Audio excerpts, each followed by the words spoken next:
Hi, everyone. My name is Mandy Schramm, and I teach criminal justice classes for Lakeland University and Red Lake Nation College. In this short video, we will look at the media representations of women who kill their intimate partners, the frequency of actual incidents in the United States, common characteristics among women who kill, and theories behind these actions. So, what is intimate partner homicide? Intimate partner homicide refers to the killing of one intimate partner by another, typically occurring within the context of a romantic or domestic relationship. Let's take a look at media representations of women who kill their intimate partners.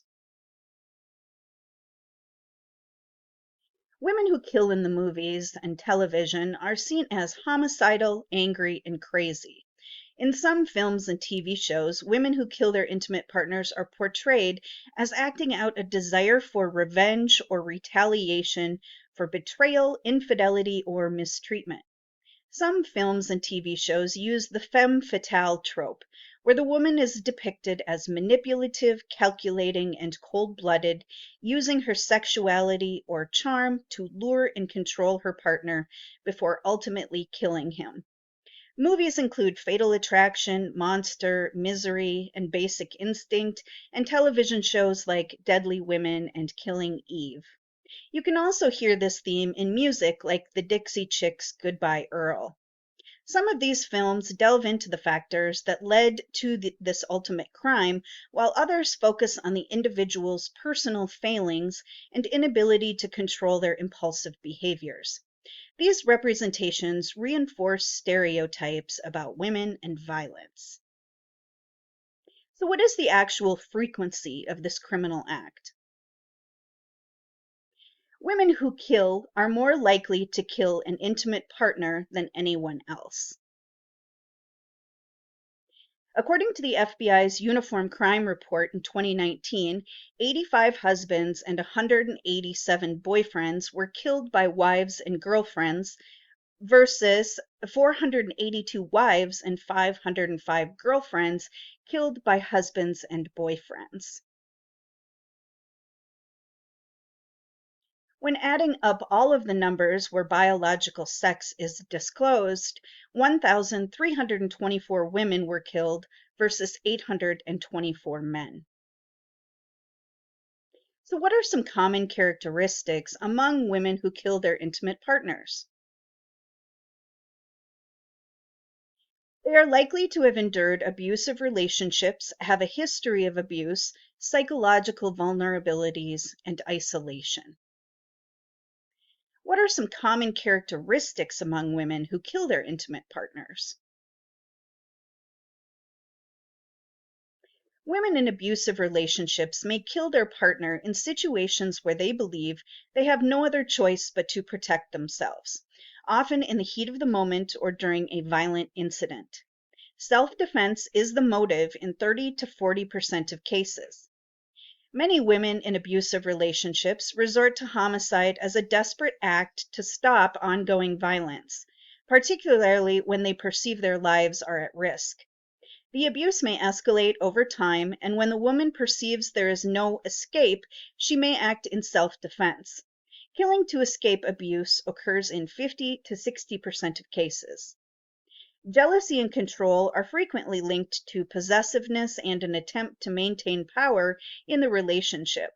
These dynamics may escalate, leading to violent confrontations and, in some cases, murder.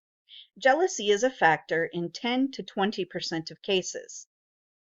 Women who are financially dependent on their intimate partners may feel trapped in the relationship and may resort to violence when they believe their partner is attempting to leave or when they perceive they have no means of survival without them. Emotional dependence is a factor in 10 to 20% of cases. Women with untreated mental health conditions may experience heightened emotional distress and impaired judgment, which, when combined with relationship stress, could result in violent outcomes. Mental health conditions are factors in 10 to 15% of cases. So, what are some criminological and psychological theories to explain women who kill? I will cover 6 theories that propose reasons women may kill their intimate partners, including battered woman syndrome, psychopathy or antisocial personality, feminist criminology, strain theory, attachment theory, and social learning theory. Battered woman syndrome is a psychological condition that can result from prolonged domestic abuse, typically involving physical, emotional, and psychological trauma.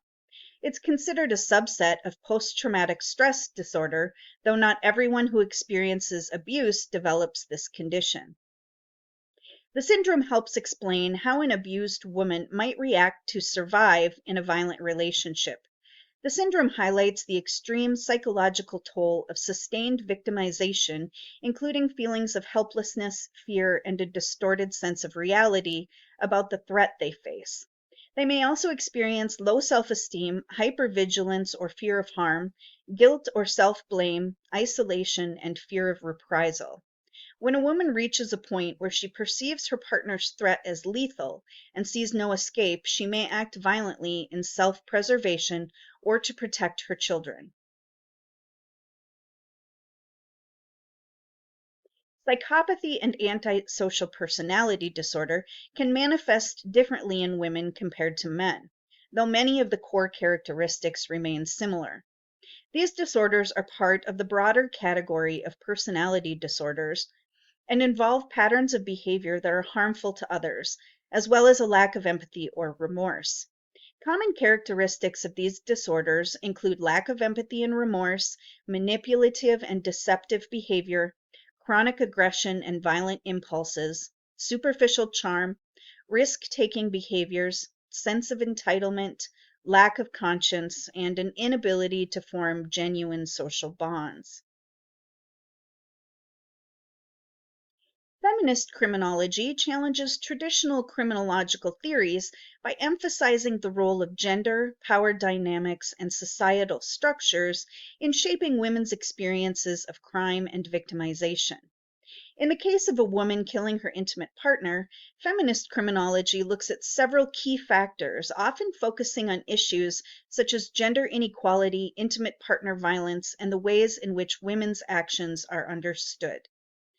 Feminist criminologists argue that women who kill their intimate partners may do so as a response to the extreme power imbalances and victimization they experience in relationships. In many cases, women are socialized to be submissive and to accept abuse as part of traditional gender roles. When they finally resort to violence, it is often as a desperate act to reclaim control over their lives and to break free from abusive power dynamics. General strain theory is a sociological framework that helps explain how individuals respond to stressors or strains in their lives. The theory posits that individuals experience strain when they are unable to achieve culturally approved goals or when they experience negative emotions due to unfavorable conditions. Strain leads to frustration, anger, and other negative emotions, which can sometimes manifest in deviant or criminal behavior as a way of coping with or reacting to the strain. In the case of intimate partner homicide, women who experience chronic emotional, financial, or physical strain, particularly from an abusive relationship, may eventually engage in violence when the stress becomes unbearable. The theory suggests that the inability to achieve emotional or psychological goals, such as safety or love, through nonviolent means can push individuals to extreme actions. Attachment theory explores how early relationships between children and their caregivers influence emotional development and the ability to form healthy, secure relationships later in life. In the context of intimate partner violence, attachment theory offers valuable insights into why some women may kill their intimate partners, particularly in abusive relationships. Attachment theory suggests that the emotional bonds formed during early childhood shape individuals' future relationships. Women with insecure attachment styles, particularly anxious attachment, may become overly dependent on their partner and perceive threats to the relationship as threats to their survival. This fear of abandonment or loss may lead to extreme actions, including homicide, in an attempt to maintain control or prevent the partner from leaving. Social learning theory posits that behavior is learned through observing others and imitating their actions, especially when those behaviors are reinforced in some way. According to this theory, people learn behaviors by watching the actions of role models, such as parents, peers, or intimate partners. And if those behaviors are rewarded or go unpunished, they are more likely to be repeated. On the other hand, behaviors that are punished or result in negative outcomes are less likely to be repeated. When applying social learning theory to explain women who kill their intimate partners, the theory focuses on how women might learn violent or aggressive behaviors through their relationships and social environments. It suggests that if a woman has been exposed to violent behaviors in her formative years or through her intimate relationships, she may come to see such actions as normal or justified under certain conditions. Over time, this learned behavior could lead to violent outcomes, including murder. So, what does it all mean?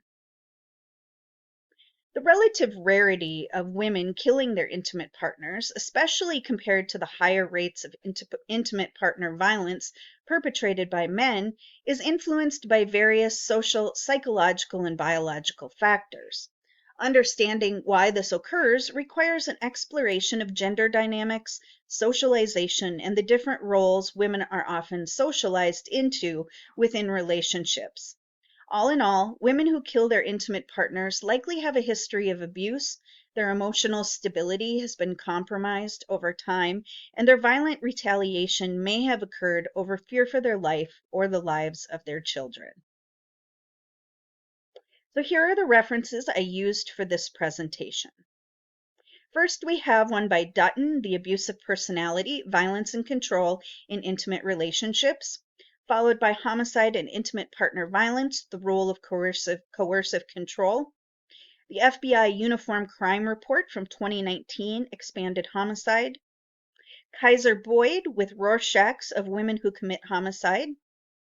Pelvin with The Normal Woman Who Kills, Representations of Women's Intimate Partner Homicide. And finally, Women Who Kill, Intimate Partner Violence and Forensic Psychology by Walker, Tamaris, Diaz, and Shapiro. Thank you for listening.